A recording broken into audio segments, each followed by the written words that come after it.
안녕하세요. 저는 졸지에 한 아이를 홀로 키우게 된 이혼녀입니다. 저도 수많은 사연자들 중에 하나가 될 수 있는 사람이었다는 걸 여태 모르고 살았네요. 제가 겪은 불행에 대해선 저 또한 무지했고 안일했다는 걸 지나고 나서 후회를 하고 있습니다. 이혼을 한 지 얼마 되지 않아서 아직까진 남편의 빈자리가 느껴지긴 하지만 이것도 곧 적응이 되겠죠. 현재는 그 빈자리보다 남편의 실체에 대한 충격과 배신 때문에 일상 회복이 조금 더딘 편입니다. 어딘가에는 제 사정을 터놓고 정리를 끝내야 저도 마음을 다잡을 수 있지 않을까 싶네요. 그간 남편의 실체를 알기까지 오래 지켜본 것이 아니었고 정말 훅 스쳐가듯 해결이 나버린 일들이었어요. 제가 이혼을 마음먹기까지 얼마나 섬뜩하고 어처구니 없는 일을 당했는지 좀 들어봐 주셔요. 제게는 고등학생 때 만났다가 졸업하고 대학을 가면서 헤어진 첫사랑이 있었습니다. 풋풋했던 학생 때의 연애였고 성인이 되면서 자연스레 잊혀진 인연이기도 했죠. 대학 다니면서 또 취직을 하고서 내내 연애를 해왔던 저는 나이가 들수록 점차 가벼운 연애를 기피하게 되더라고요. 사람 만나는 것에 책임이 막중하게 느꼈다기보다는 연애하면서 한량 같은 시간을 흘려보내기엔 저의 불안한 미래가 더 걱정이었어요. 20대 후반이 되면서 연애보다는 앞날 개척이 제겐 더 중요한 일이 되어버렸거든요. 그렇게 이성 만나는 걸 잠시 중단했을 시기가 있었어요. 친구들이 주선해준다는 소개팅도 귀찮아서 거절하고 있던 차에 정말 우연찮게 다시 첫사랑과 재회를 한 거였습니다. 차라리 그때 남자친구가 있었다면 제 앞날이 이런 꼴 당하는 일은 없었을 텐데 후회가 되네요. 첫사랑을 만난 건 다름 아닌 고향을 방문했을 때였습니다. 제가 살던 고향은 촌은 아니지만 그래도 도시에 비해 시골이었어요. 시에서 학교가 총 5개 있었는데 그중 남녀공학은 2개 있었고요. 저도 학교 주위에서 살았지만 첫사랑의 집도 학교 주위에서 있었기 때문에 서로 고향을 방문한다면 사실상 언젠가는 마주칠 수밖에 없는 사정거리였어요. 아마 그때가 명절이었을 겁니다.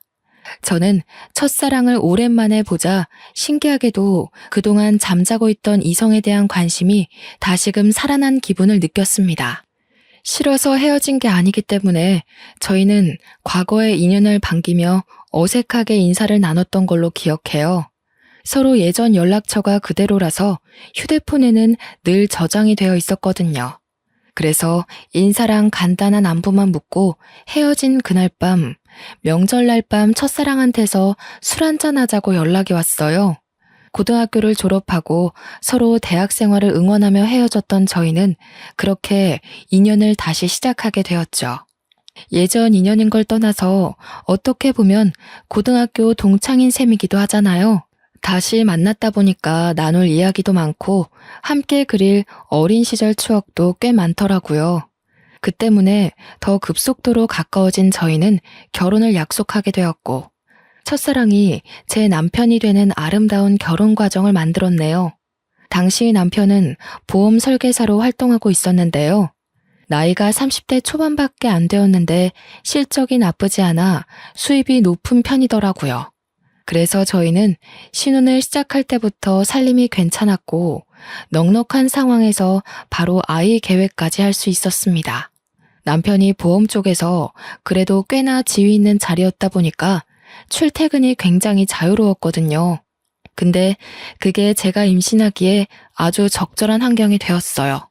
부부가 둘 다 몸이 건강하다 보니 아이는 신혼생활 8개월 만에 바로 생겼어요. 어느 정도 신혼살림이 안정되게 만들어 놓고 바로 아이를 가질 셈이었죠. 피임을 한 번 안 했을 뿐인데 바로 임신에 성공한 저희는 정말로 기뻐서 양가 어른한테 자랑을 했고 배부르기 전에 양가 어른을 따로 찾아가 식사 자리를 따로 가졌습니다. 나는 당시에 너희 둘이 그런 인연이 있었다는 것도 몰랐잖니. 역시 부모가 자식을 다 안다고 해도 실상은 모르는 게 천지가 많네. 같은 고향 사람이 우리 며느리로 들어와서 내가 얼마나 마음이 편한지 모른다. 고향 사람과 결혼하는 게 좋지. 네 시애미는 멀리서 시집을 와가지고 가족도 없고 아는 사람 하나도 없는 곳에서 얼마나 고생을 했다고. 그걸 보는 내내 나도 마음이 안 좋았어. 그래서 며느리는 똑같이 만들고 싶지 않았거든. 사돈댁이랑 우리 집이랑 한 다리 건너 있으니 얼마나 좋아. 시댁에서도 친정에서도 저와 남편은 환영을 받았습니다. 특히나 시댁이랑 친정이 저희가 지연 관계라고 했을 때 정말 좋아라 하시더라고요. 명절 때 집에 방문하면 고생 안 하고 왔다 갔다 할 수 있겠다면서 말이죠. 시모는 언제 한번 제게 따로 전화해서 남편을 잘 부탁한다고 자기 아들이 저에 비해 많이 부족하다고 했는데요. 시모가 그렇게 저를 위해주는 마음이 제게 더 안정감을 주었습니다. 신혼 첫 출발 때만 해도 결국 돌고 돌아 만난 인연과 참 잘 만나서 결혼을 했다고 생각을 했었어요. 당시에는 남편과 운명적으로 시작한 만남이 너무 신기해서 혹시라도 우리가 만나지 못했더라면 이런 행복도 못 누리고 지나쳤을 기회였겠지 싶은 생각도 들 만큼 좋았습니다. 남편도 매번 저더러 역시 가슴속에 남는 사랑은 첫사랑밖에 없다면서 저와 결혼한 걸 무척 행복해했어요. 남편과 저는 우리 아이 건강하게 낳아서 아이한테도 우리가 느끼는 행복을 꼭 전해주자고 다짐을 굉장히 많이 했습니다.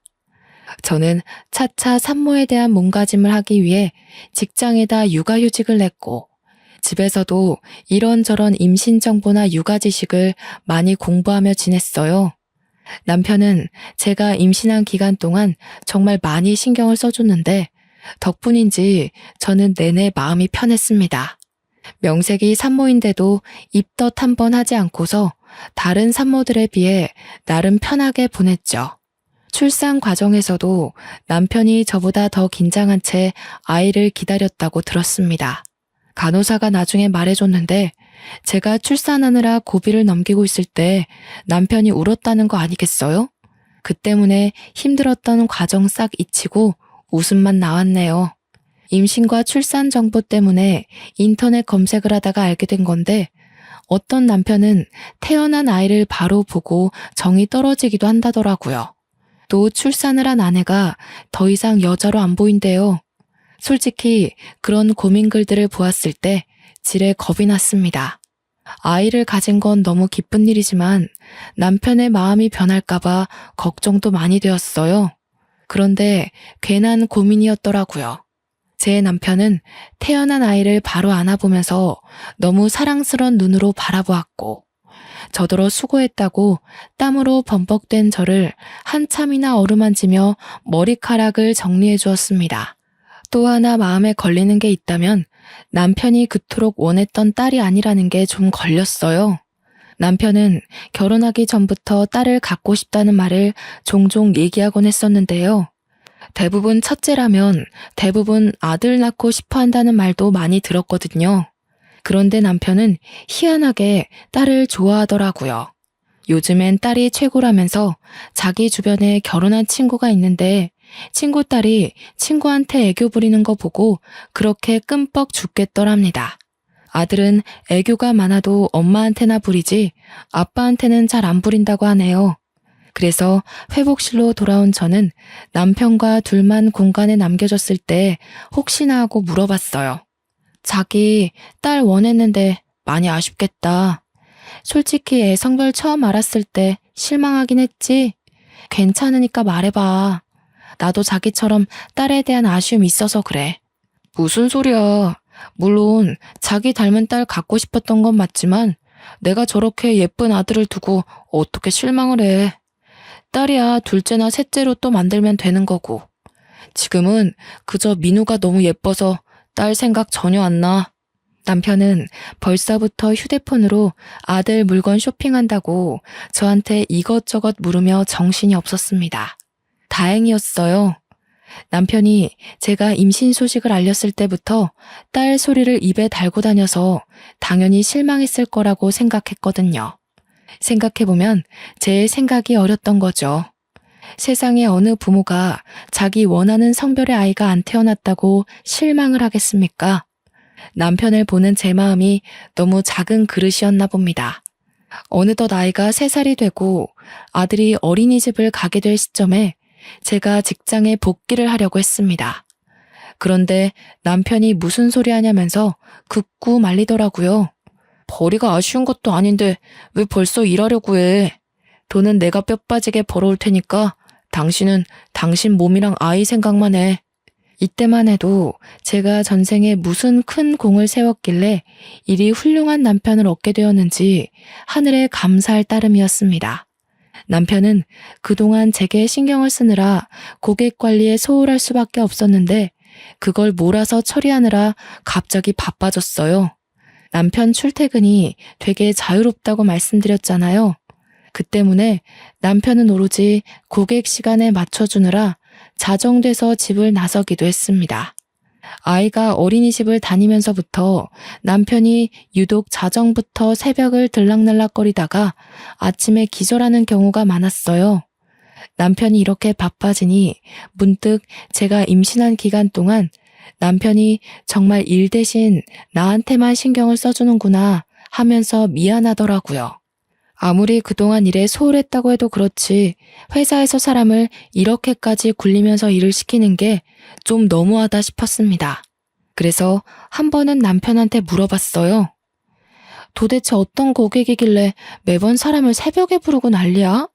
아니, 자기 회사도 좀 너무한다.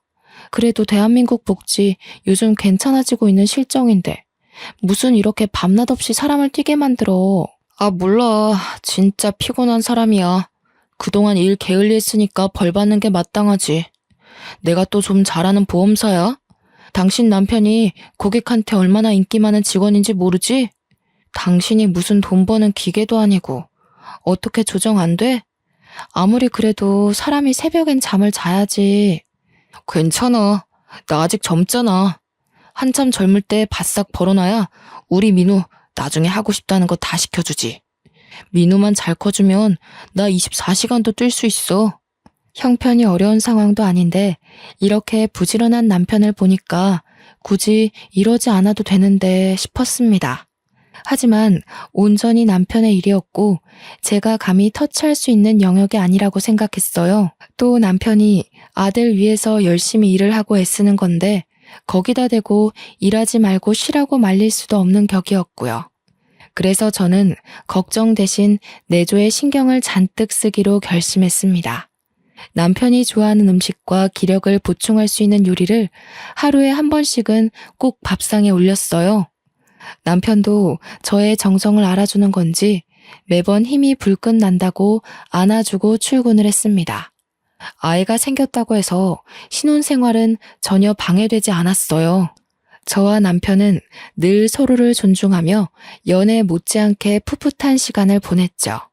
3살의 어린이집을 입학했던 아이가 어느새 5살이 되었을 무렵 저는 첫 학기 학부모 상담이 있어서 아이 하원보다 일찍 어린이집을 방문한 적이 있었습니다. 원장실을 먼저 찾아갔는데 원장님이 다른 학부모와 상담 중이더라고요. 저를 보고 반갑게 인사를 해준 원장님은 잠깐만 기다려달라며 양해를 구하곤 자리를 안내해 주셨습니다. 원장님이 마련해준 다른 테이블에 앉아 차를 한 잔 마시며 우리 아들 새 담임 선생님을 기다리고 있었는데요. 원장실이 워낙 조용하다 보니까 자꾸 남이 하는 상담이 귀에 들어오는 겁니다. 듣자 하니 상담 중인 아이는 이번에 새로 입학하게 될 아이 같았어요. 아빠가 없는 듯 했고 이번에 3살 반으로 들어오려고 입학 상담 중이었습니다.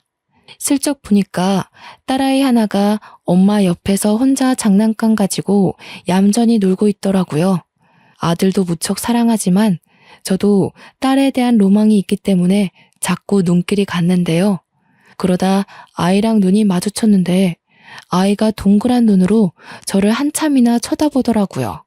양갈래하고서 분홍색 체육복을 입고 있는 딸아이가 너무 귀여워서 손인사를 해줬더니 아이가 쑥스러워하며 모른 척하다가 다시 저한테 관심 주기를 반복했습니다.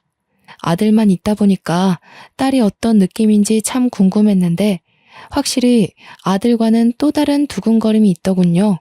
저는 테이블 위에 있는 토끼 볼펜으로 그 아이를 유혹했고 딸아이는 한참 제게 관심을 두고 있다가 곧 의자에서 내려와 제게 다가왔습니다. 정확히는 제가 들고 있는 볼펜에 관심이 있었던 거겠죠. 저는 가까이 다가온 그 아이를 안아서 무릎에 앉히며 토끼 볼펜을 쥐어줬어요. 아이고, 너무 이쁘게 생겼다. 엄마가 머리 묶는 솜씨가 좋구나. 어쩜 이렇게 복숭아같이 예쁠까? 우리 아가는 이름이 뭐예요? 제 말에 아이는 토끼 볼펜에만 신경을 두면서 민주라고 대답했습니다. 벌써부터 말도 곧잘하는 게 딱 봐도 똑 부러진 아이로 클 것 같더라고요. 민주라. 제 아들 이름이 민우이다 보니까 같은 민돌림이라는 생각에 더 정감이 갔어요. 민우라는 이름은 제 이름이 지민이고 남편 이름이 주우인데 저희 이름 끝자리만 따서 만든 이름이거든요. 만약 둘째, 셋째까지 낳게 된다면 남편이 제 이름을 따서 민자 돌림을 하자고도 했습니다.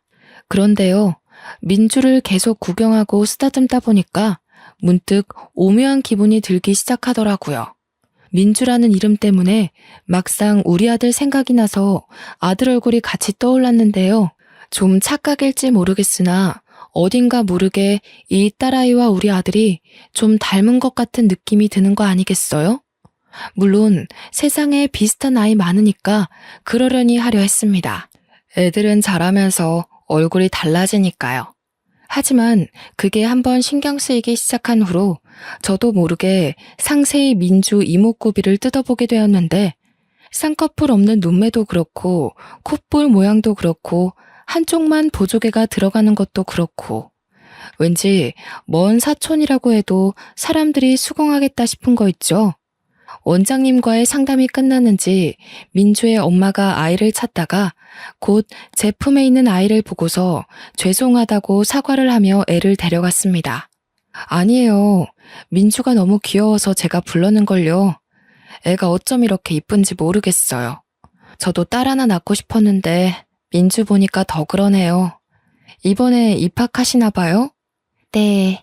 제가 둘째를 가졌는데 그럼 첫째를 제대로 봐주기 어려울 것 같아서요. 웬만하면 5살쯤에 어린이집 보내고 싶었는데 애 아빠가 출장이 잦아서 안 되겠더라고요. 아빠가 없는 줄 알았는데 그게 아니라 기러기 가장인 것 같았어요. 하마터면 실수를 할 뻔했지 뭡니까. 그렇게 민주 엄마와 간단히 안면을 트고서 저도 상담을 마친 뒤 우리 아들과 같이 하원을 했습니다. 아들한테 떡볶이 한 컵을 사주고 집에 들어갔는데 도착하자마자 신발장 앞에 있는 남편과 마주쳤어요. 남편이 집에 있는 줄도 몰랐습니다. 깜짝 놀라서 언제 왔냐고 어디 가냐고 하니까 업무용 태블릿을 깜빡해가지고 집을 지나가는 길에 잠시 들러서 챙겨간다고 왔다네요. 그러고는 바빠서 얼른 가봐야 된다고 하길래 조심해서 가라고 저도 급히 배웅을 했죠. 그 와중에도 아들 바보인 남편은 아들이 주는 떡볶이까지 한 입 먹고 나갔습니다. 남편 바쁜 거야 우리 아들이 어린이집을 다니기 시작할 때부터 그랬으니까 그러려니 생각하고 넘겼어요. 그러나 바로 그날 저녁 남편이 친구 아버지 상 때문에 집에 못 들어갈 것 같다고 빈소에서 바로 출근해야겠다면서 먼저 자라고 하더군요. 친했던 친구의 아버지 상인데 결혼한 친구도 아닌데다가 외동이라서 친구 혼자 빈소를 지켜야 된대요. 그래서 남편이랑 다른 친구들이 도와주기로 했다고 합니다. 그랬구나. 당신 오늘도 얼마 못 자고 출근했잖아. 무리되지 않게 시간 나면 눈 좀 붙여. 친구분들이랑 돌아가면서 도와줘도 되니깐. 잠도 못 자고 출근하다가 혹시 졸음운전으로 사고 날라. 알겠어. 민우랑 밥 먹고 내 걱정은 하지 말고 자. 혹시나 집에 들릴 수 있으면 들어갈게. 참, 민우가 동물원 가고 싶다고 하더라고. 이번 주말에 시간 빼놓을 테니까 당신도 알고 있어. 가정도 챙기고 자기 마누라도 아들도 잘 챙기는 남편이라 저 또한 남편의 안위가 늘 걱정인 사람입니다. 남편의 친구라는 사람은 저도 모르는 사람이 아니었기 때문에 더더욱 마음이 갔고 남편의 자처를 이해할 수 있었어요. 그래서 저도 그 전화를 끊고 내내 마음이 안 좋았죠. 왜냐면 아버지 상을 당한 남편 친구는 예전에 한번 남편이 친구들 만나 술 마시고 뻗는 바람에 만난 적이 있었거든요. 혹시 또 언제 무슨 일이 생길지 몰라서 제가 그때 그 친구와 연락처를 주고받았었어요. 그때 몇 번 안면 트고 말을 텄던지라 막상 저 또한 아버지 상을 모른 척하는 게 솔직히 마음에 걸렸습니다. 몇 번을 고민 끝에 바쁠 테니 문자라도 남길까 싶어 결국 연락을 했는데요. 그런데 생각보다 빨리 날라온 친구의 답장에서 저는 한동안 머릿속이 텅 비어졌습니다. 남편 친구가 전혀 제 말을 이해하지 못하는 거 아니겠어요? 저한테 영문 모르는 답장을 잔뜩 보내더니 오히려 제 말에 남편 친구가 놀라서 전화를 걸어오지 뭡니까? 아버지 상이라뇨? 제 아버지 돌아가신 지가 언젠데요. 어디서 갑자기 그런 말을 들으셨어요? 설마 형준이 그 자식이 그래요? 당황한 저는 남편 친구에게 말을 버벅대며 상황을 설명해 주었습니다. 그랬더니 남편 친구가 오히려 당황하면서 나중에 다시 전화 주겠다고 끊어버렸어요. 그러곤 시간이 지나도 연락이 안 왔습니다. 혹시나 싶어 남편한테 전화를 걸었더니 통화 중이더라고요. 한참 나중에 남편 친구에게 날라온 문자에는 제 남편이 자기 아버지 상이 아니라 다른 친구 아버지 상을 착각해서 말한 것 같다는 내용이 나열되어 있었습니다. 얼마나 정신이 없으면 이런 걸 헷갈릴 수 있는 건가요? 남편의 착각이 이해되지 않아서 남편 친구 문자에 답장을 못하고 있었으나 결국엔 믿을 수밖에 없었습니다. 제가 이걸로 물고 늘어지면 상을 당한 친구의 입장도 난처할 거 아닙니까? 친한 친구의 아버지가 돌아가신 거니까 정신이 없었을 수도 있겠다 생각하며 그렇게 최대한 애써 이해하는 쪽으로 마음을 다잡고 있던 중이었습니다. 그때 아들이 태블릿 하나를 들고 오면서 게임 틀어달라고 졸랐는데요. 그 태블릿은 남편이 업무 볼 때 늘상 들고 다니는 거였어요. 저는 남편 친구한테 죄송하다는 문자를 쓰다 말고 놀라서 아들을 잘 설득해 태블릿을 다시 빼앗았습니다. 그런데 남편이 분명 낮에 태블릿 챙겨간다고 집에 들렸지 않습니까? 어째서 이게 아들 손에 있는 걸까요? 남편이 쓰는 태블릿은 이거 하나인 걸로 알고 있는데 남편이 집에서 챙겨갔다는 기계는 뭘까요? 그날따라 이해 안 되는 남편의 태도가 많았습니다. 때마침 번쩍하고 켜진 태블릿 화면에는 저는 깜짝 놀라고 말았습니다. 웬 아이 얼굴이 있었는데요. 당연히 그 사진의 주인공은 우리 아들이었어요. 그런데 제가 놀랐던 건 잠금 화면이 아니라 내부 화면이라는 거죠. 손가락으로 살짝만 건드려도 잠금 화면이 넘어가는데 남편은 귀찮아서 기기에 잠금을 걸지 않거든요.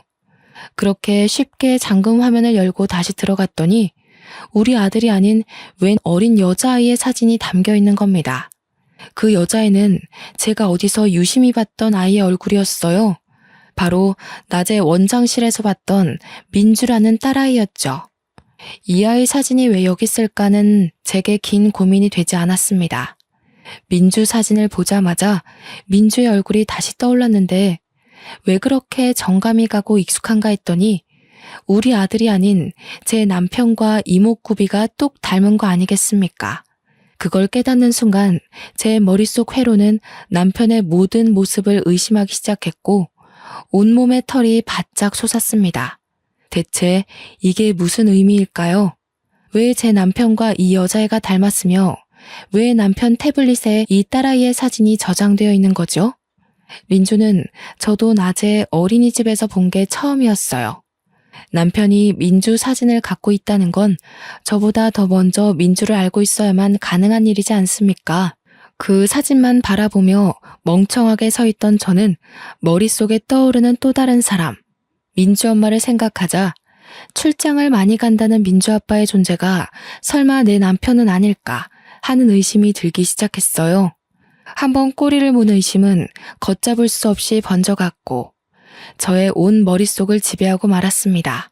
저는 남편 곁에서 언뜻 봤던 고객 정보 데이터를 찾아 들어갔어요. 민주 엄마의 이름을 모르니까 수많은 정보를 뒤져도 찾기가 쉽지 않더라고요. 그러다 정말 기가 막히게 제게 하나의 목록이 눈에 들어왔는데 아기 실비보험으로 등록된 민주 이름이었습니다. 그걸 눌러보니 아이 개월수상 제가 알고 있는 그 민주가 맞는 듯 했어요. 저는 그걸 휴대폰으로 찍고 그곳에 적힌 주소를 당장 찾아갔습니다. 어처구니 없었던 건 주소가 참 익숙하더군요. 이 여자 동네가 우리 고향이지 뭡니까? 심지어 제가 학교 다닐 때 지나가면서 많이 봤던 그 아파트더라고요. 저는 친정에 먼저 들려서 아들을 맡기고 그곳을 찾아갔습니다. 경비가 없는 아파트였기 때문에 여자 집 대문 앞까지 들어온 건 어려운 일이 아니었어요. 하지만 막상 초인종을 누르는 게 겁이 났습니다. 당시에는 이걸 누르는 순간 행복했던 제 결혼 생활이 산산조각 날 게 두려웠거든요. 눌렀는데 만약 진짜 남편이 여기서 나오면 어쩌나, 친구 아버지 상을 당했다는 게 거짓이면 어쩌나, 그럼 나랑 내 아들은 앞으로 어찌 살아가야 하나 여러 가지 걱정이 들면서 눈앞에 닥친 현실을 부정하려고 망설였던 것 같아요. 그때 안에서 사람이 나오려는지 문 앞에서 웅성대는 소리가 들렸는데요. 쓰레기 버리는 걸로 어쩌고 저쩌고 대화를 나누는 중이었습니다. 저는 문과 가까워진 그 목소리에서 이미 마지막 남은 희망을 모두 내던져 버렸어요. 그리곤 곧바로 열린 문 안을 통해 피하고 싶던 현실을 확인하게 되었죠. 아악 하고 볼품없게 소리 지른 남편이 진심으로 놀라 나자빠지는 거 아니겠습니까? 더 안쪽에서는 무슨 일이냐며 뛰쳐나온 여자가 하나 있었는데요. 바로 민주 엄마였습니다. 민주 엄마는 유부녀 같지 않게 야시시한 잠옷을 입고서 민주를 안고 있었어요. 보아하니 민주가 감기라도 걸린 건지 아픈 것 같더군요. 민주 엄마 손에는 저번 달에 우리 아들이 아픈 바람에 급하게 샀던 노란색 체온계와 같은 게 쥐어져 있었어요. 그제야 저는 남편이 태블릿 핑계로 몰래 집을 왔다가 불이 나게 나갔던 이유를 알았고, 친구 아버지 상을 핑계로 집에 못 들어온다는 말까지 이해가 되었습니다. 그 모든 게 다 불륜을 저지르고 있었기 때문인 거예요. 어떻게 여기를... 여보, 그러니까 이게 있잖아. 저 사람은 내 친구 동생인데 친구가 같이 있다가 잠깐 앞에 담배 피러 갔거든? 어떻게 네가 나랑 민우를 두고 이런 짓을 벌일 수가 있어? 너는 여기가 장례식장이니? 네가 나한테 뭐라고 거짓말했는지도 까먹은 거야? 아, 장례식장, 그건 다른 친구고 빈소에서 잘 수가 없어서 친구 집에 따라온 거야. 오해하지 마. 나중에 진짜 친구 들어올 거야. 전화해줄까? 넌 나를 호구로 보는구나. 이 상황에서도 잔머리 굴릴 생각밖에 없어? 너 같으면 이 상황에 네 변명이 신빙성 있다고 생각하니? 오해라고 설득하고 싶으면 저 아이랑 너 친자검사부터 해보지 그래? 뭐? 뜬금없이 친자검사를 왜 해? 내가 저 아이랑 그런 걸 해야 하는 이유가 없잖아. 설마 저 애가 내 아이라고 생각하는 거야? 여보, 나 그런 사람 아니야. 그래도 명색에 한 입을 덮고 산 부부인데 내가 네 이목구비 하나 못 알아볼까봐 유전자라는 게 참 무서워. 저렇게 버젓이 증거를 드러내주니까 말이야. 남편을 밀치고 집 안으로 들어간 저는 그때부터 브레이크 없는 자동차처럼 발짓만 했습니다. 신발까지 신고 들어간 저는 민주의 물건을 찾기 위해 집안 물건을 뒤지며 돌아다녔어요. 그러자 민주를 내려놓은 민주 엄마가 다짜고짜 저를 쫓아와서 제 팔을 붙잡으며 막아섰습니다. 뭐 하시는 거예요? 신발을 신고 들어오면 어떡해요? 기본적인 예의도 없어요? 그쪽 남편이 오해라고 얘기했잖아요. 경찰에 신고하기 전에 당장 나가요. 예의? 그쪽은 예의가 있어서 가정 있는 남자 꼬드겨 애를 낳았습니까? 뻔뻔하게 감히 유부남 끌어들여서 살림을 차려요. 보아하니 직장도 없는 것 같은데 생활비도 다 제 남편이 대줬나 보죠? 가진 것 없는 년이 배짱만 두둑하네요. 뭐라고? 그래, 그렇다면 어쩔 건데요? 유부남들이 바람나는 이유가 뭐겠어요? 현부인한테 질리고 매력을 못 느끼니까 눈 돌리는 거 아니겠어요? 남의 집 쳐들어와서 깽판 치기 전에 스스로가 얼마나 못난 사람이었는지 반성이나 하세요. 내가 쳐들어와서 불안한가 봐요? 상상 이상으로 발악하시네. 왜요? 남편한테 아직 완전한 확신을 못 얻었나 보죠?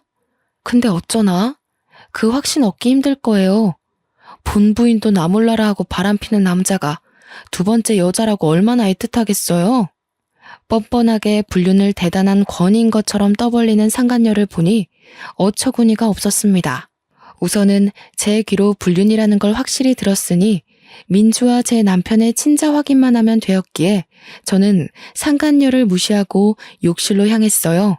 민주 칫솔로 보이는 작은 걸 가지고 바로 나왔죠. 그러자 상간녀가 제 손에 있는 걸 빼앗으려고 저를 붙잡더라고요. 저는 그대로 상간녀의 뺨을 후려치며 넘어뜨렸습니다. 애 생각해서 이 정도만 손 쓰는 줄 아세요. 불륜녀라니 애한테 부끄럽지도 않아요? 당신들이 잘못한 일을 왜 아무것도 모르는 저 어린아이가 감당하게 해요? 어른으로서 쪽팔린 줄 알아야지. 그래봤자 형준 씨는 우리 민주를 더 좋아해요. 형준 씨가 우리 민주를 얼마나 끼고 도는지 모르죠? 당신 집에 아들밖에 없으니까 귀가할 맛이 안 난다고 그럽디다. 아, 그래요? 딸 이름이 민주라고 했죠? 근데 그거 아시나 모르겠네. 제 아들 이름이 민우인데 제 이름 지민이랑 남편 이름 주우를 따서 지은 이름이거든요. 혹시 남편이 먼저 나서서 민주라고 짓자 하지 않던가요? 보니까 그것도 내 이름이랑 남편 이름을 따서 만든 이름 같은데요. 사실 이건 확실한 정보가 아니었고 단지 제가 어림잡은 추측이었지만 놀랍게도 제 말이 진짜인가 보더라고요. 다른 건 모르겠고 남편이 민주라는 이름을 고집했다는 것만큼은 사실 같았습니다. 상간녀가 눈에 핏줄이 설 정도로 울음을 참으면서 남편을 째려보는데 그 모습만 봐도 제 추측이 맞다는 걸 알겠더군요. 그러나 잔머리 좋은 남편은 상간녀 눈빛 다 무시하고 구석에서 몰래 머리를 굴리고 있었습니다. 상간녀와 자신의 딸 아니보다 저한테 소송당해서 명예에 실추될 걸 걱정하고 있었나 보더라고요. 제가 상간녀와 말씨름을 끝내고 대문으로 향하자 대문 곁에 서 있던 남편이 저를 붙잡았습니다. 여보, 내가 설명할게. 제발 이러지 마. 우선 앉아서 얘기해 볼래? 아니다. 집에 가자. 내가 집에 가서 제대로 말해줄게.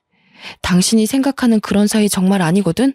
응? 현장이 다 발각된 상황에서 어처구니 없게도 남편이 상간녀를 외면하는 작전을 펼치는 거 아니겠습니까? 저는 그대로 남편 머리채를 잡아당겼고 머리카락을 몇 개를 잔뜩 뜯어냈습니다. 여기서 저 아이가 네 자식이라고 판정나는 순간 너는 인생 쪽날 각오해. 내가 무슨 수를 써서라도 네가 지금 누리고 있는 모든 걸 망가뜨려 놓을 거니까. 그대로 집을 나가려는데 남편이 계속 저를 붙잡으면서 이젠 무릎을 꿇고 사정하기 시작하더라고요.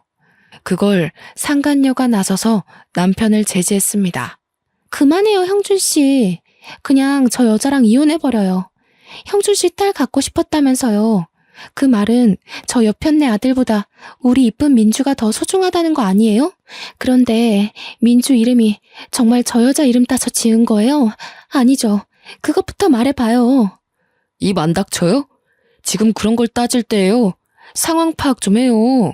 그쪽 때문에 내 인생 망하게 생겼잖아요. 나한테는 우리 민호만 있으면 된다고요. 둘은 보험사와 고객으로 맺어진 인연이라 그런지 여전히 존댓말을 쓰고 있었습니다. 민주 나이를 보면 둘의 관계가 3년이나 지속되었을 텐데도 똑똑한 남편이 상간녀와 계속 거리를 두고 있었나 봅니다. 그렇단 말은 저 상간녀랑 언제든지 끊어낼 준비를 하고 있었다는 건데 그렇다면 더더욱 애를 만들지 말았어야지. 불륜 과정에서조차 무책임했던 남편이 더없이 형편없게 느껴지더군요. 저는 다리를 잡고 안아주는 남편과 상간녀 때문에 신경질이 나서 신발장에 내버려진 쓰레기를 주웠습니다. 쓰레기 봉지를 잡아 뜯어서 둘에게 냅다 뿌려주고 집을 나왔어요. 모든 걸 지켜보면서도 울음 한 번 안 터뜨리던 민주와 마지막으로 눈이 마주쳤던 것 같은데 그 어린 딸아이가 놀랐겠지만 어쩔 수 없었네요. 그렇게 진행한 친자검사에서 역시 민주는 제 남편의 유전자를 받은 게 맞다는 결과를 받았습니다. 그걸 토대로 저는 그대로 이혼 소송과 상간녀 소송을 시작했어요. 남편이 입대기 전에 제가 먼저 양가 부모들께 이혼 사유를 밝혔는데요. 친정 쪽에서는 남편의 두 집 살림에 대해서 노발대발 화를 냈고 시댁 쪽에서는 저한테 하염없이 사과만 하시더라고요. 시댁의 저 자세를 보고서 아들 하나 잘못 둔 탓에 시부모가 괜히 노후에 고생한다고 생각했네요. 우리 아들이 부족하다 했는데 결국 너한테 그런 몹쓸 짓을 했구나. 애미 된 사람으로서 참 부끄럽고 면목이 없다. 그래도 민우를 두고 너희가 어떻게 갈라서니? 그 어린 것이 무슨 죄가 있어서 부모를 잃어야 돼. 저도 민우 때문에 생각 많이 해봤는데요. 어머님 생각도 일리가 있지만 한편으론 그런 아빠가 있다는 게 오히려 민우한테 상처가 될 수도 있는 거잖아요. 어머님 아버님께서 저한테 잘해주신 거 압니다. 그래도 대놓고 저를 농락한 남편을 어떻게 믿고 살겠어요. 같은 여자로서 어머님이 제 마음 헤아려 주실 거라 생각할게요. 그날을 마지막으로 저는 시부모에게 오는 연락을 한 통도 받지 않았습니다. 가끔씩 문자로 손주 사진이라도 좀 보내달라고 부탁하시는데 그 연락마저 안 받고 있어요. 그리고 제가 소송한 뒤로 남편은 제대로 몰락하기 시작했는데요. 이미지 중요한 보험회사에서 남편의 불륜 사실은 손바닥으로 하늘을 가리는 수준이었고 남편 때문에 그 회사가 불륜 회사로 낙인 찍히는 바람에 결국 남편은 해고를 당했습니다. 상간녀도 진짜 남편 친구의 동생이었던 건지 남편이 아닌 남편 친구가 저한테 연락이 와서 제발 소송 취하해달라고 부탁을 하지 뭡니까? 자기가 여동생 교육 똑바로 시키겠다고 집에 형편이 어려워서 위자료 내려면 빚까지 내야 된다고 하더라고요. 제가 소송을 취하해주면 그 상간녀는 평생 반성도 안 하고 제 욕만 하면서 살 거 아닙니까? 남편도 빼앗겨, 아이 아빠도 빼앗겨, 가정도 빼앗겨. 이 상황에 돈이라도 챙겨야 되지 않겠냐고 욕심내는 사람 따로 있고 호구 잡히는 사람 따로 있냐고 했더니 남편 친구가 아무 말도 못하는 거 있죠. 한날은 신혼집의 마지막 짐을 정리한다고 방에 있었는데 바깥에 혼자 있는 줄 알았던 아들 쪽에서 어떤 말소리가 들리더라고요. 나가봤더니 남편이 제 아들 앞에 무릎을 꿇고 있는 거 아니겠습니까? 뭐 하는 거야, 애 앞에서? 당장 그만 못 둬? 우리 이러는 게 뭐 자랑이라고 애까지 신경 쓰게 만들어. 애가 5살이라도 알 건 다 안다는 거 몰라? 내가 어리석었어. 딸이 좋아서 그랬던 게 아니야. 그냥 나도 모르게 마음이 흔들렸어. 그렇다고 너한테 마음이 식은 게 아니라 나는 여전히 너 좋아하는데 몰라. 왜 그랬는지 모르겠어. 왜 그랬는지 모르겠는 그 마음이 당신 본성이라는 거야. 당신은 지금 아니더라도 언제든지 눈 돌렸을 사람이고 나도 민우도 그런 남편, 그런 아빠는 필요 없어. 마지막 짐을 담은 캐리어를 끌고서 아들을 데리고 그냥 집을 나와버렸습니다. 짐을 다 챙긴 건 아니었어요. 그렇다고 대단한 물건을 두고 온 것도 아니라서 미련 없이 나와버렸네요. 아들한테는 저와 남편이 이렇게 갈라서고 부딪히는 모습 최대한 안 보여주려고 했는데 혹시나 아들에게 큰 트라우마로 남는 건 아닐지 걱정이 되더라고요. 앞으로 이혼 가정의 아이는 어떻게 키워야 잘 키울 수 있을지 많이 공부해야 될 것 같습니다.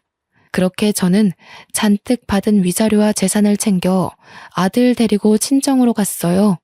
참, 제가 유치원에 가서 우리 아들 퇴소 처리를 할 때 상간녀에 대해서도 원장님께 알려드렸거든요.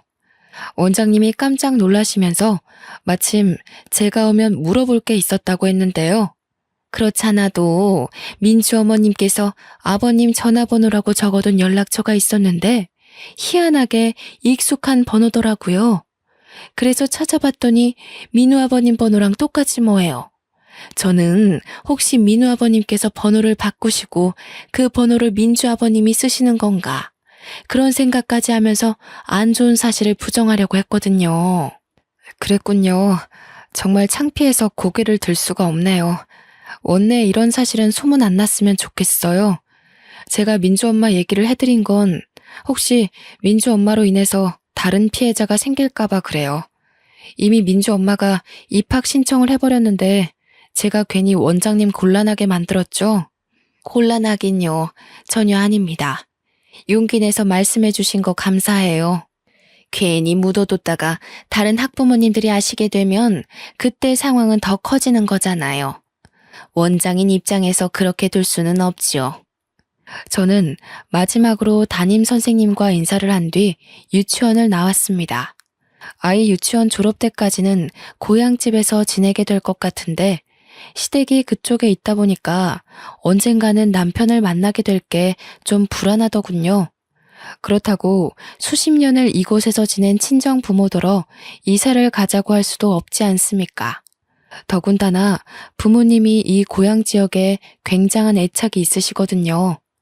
번잡한 시내가 싫어서 한적한 끄트머리 동네에 살고 있다는 걸 알기 때문에 고민이었죠. 그렇다는 고민을 언제 한번 친정 부모님께 말한 적이 있었는데 저는 그것에 대해 이사를 고집하고자 말씀드린 게 아니거든요. 그런데 친정 부모님께서 어느 날 아파트 한 채를 보고 오더니 팜플렛을 보여주는 겁니다.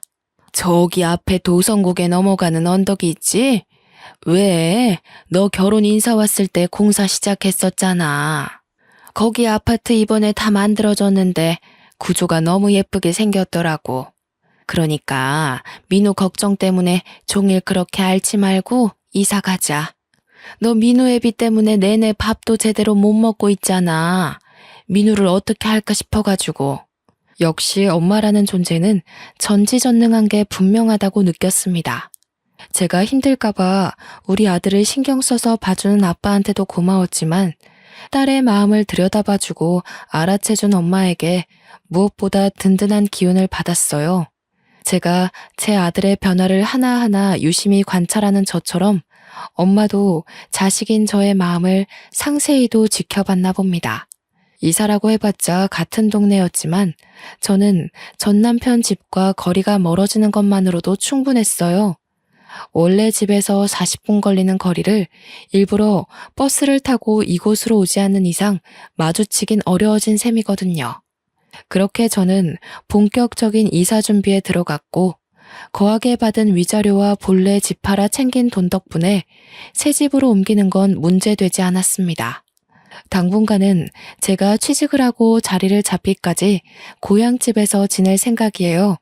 그때쯤이면 아이도 학교를 가게 되겠죠? 남편은 이사 가기 전에 저희 집을 찾아갔었는지 또 문자가 왔더라고요. 아직까지도 제발 자기 한 번만 용서해달라고 비는 중입니다. 사람이란 자고로 실수를 할 수밖에 없다고 하나 분류는 예외여야 되는 게 아닌가 싶어요. 손버릇, 술버릇, 바람버릇 이거 세 가지는 실수라는 말이 통할 수 없는 것들이라고 봅니다. 당연히 용서해줘도 안 되는 버릇들이고요. 저는 용기 있게 남편과의 연을 끊어가려 노력 중이지만 가끔씩 제가 과연 잘하고 있는 건가 흔들릴 때가 있습니다. 그래도 엄마라는 사람이 굳건해야 제 아들도 아빠 없다는 불안감 없이 씩씩하게 자라주겠죠. 그 유일한 생각이 저를 심지궂도록 힘을 주는 이유입니다. 정말 사연을 쓰면서도 당시의 잔상 때문에 몇 번이고 소름이 돋았습니다. 도대체 세상에는 얼마나 많고 다양한 불륜이 존재하는 걸까요? 제가 결혼하기 전 불륜 사연을 정말 많이 봤거든요.